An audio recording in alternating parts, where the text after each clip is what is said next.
Welcome back to another videos. Join us for the latest news, insights, and updates on the Iraqi dinar.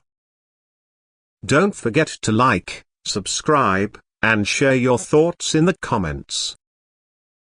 Let's explore the world of the Iraqi dinar together. The concept of a certificate of authenticity may appear legitimate at first glance. Buyers might feel reassured by the presence of such a document, believing it to be an extra layer of security or validation. It might carry the dealer's logo, some formal-looking language, and perhaps even a signature or a stamp. For those unfamiliar with how currency verification works, this could create the illusion of value. However, these certificates do not hold any real authority or significance in the context of actual financial institutions or foreign exchange processes. When presenting currency, particularly in large quantities or for transactions involving exchange or deposit, the ultimate arbiter of authenticity is the institution handling the transaction, such as a bank or currency exchange service. Banks and other financial entities do not rely on third-party certificates provided by dealers. They have their own tools, expertise, and procedures for verifying whether a currency is genuine. These include specialized machines, ultraviolet light scanners, magnification tools, and thorough manual inspections by trained professionals. They assess factors such as watermarks, security threads, microprinting, and other anti-counterfeiting measures embedded in the currency by the issuing authority. If a person were to walk into a bank with a pile of dinars or any foreign currency, the bank's primary concern would not be a certificate of authenticity. Instead, the bank would immediately examine the physical attributes of the currency itself to determine its legitimacy. The idea that a bank would ask to see a certificate is misguided because such documents have no bearing on the authenticity of the currency. A certificate issued by a private dealer cannot override the bank's own verification process, which is based on universally recognized standards and practices. Moreover, the practice of issuing certificates of authenticity by dealers can raise questions about intent. Is the certificate genuinely meant to provide reassurance, or is it primarily a marketing gimmick? Some might argue that the inclusion of such certificates adds an air of sophistication or credibility to the transaction, possibly justifying higher markups or fees charged by the dealer. However, for informed buyers, these certificates are more likely to be viewed as unnecessary, even redundant.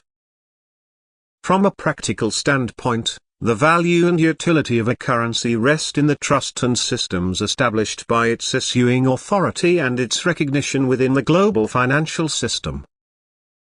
For the Iraqi dinar, for instance, its authenticity and legitimacy are determined by the Central Bank of Iraq and the features integrated into its design and production.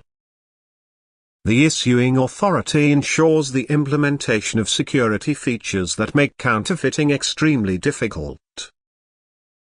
When currency exchanges or banks evaluate dinars, they refer to these features, not a piece of paper provided by a third-party seller.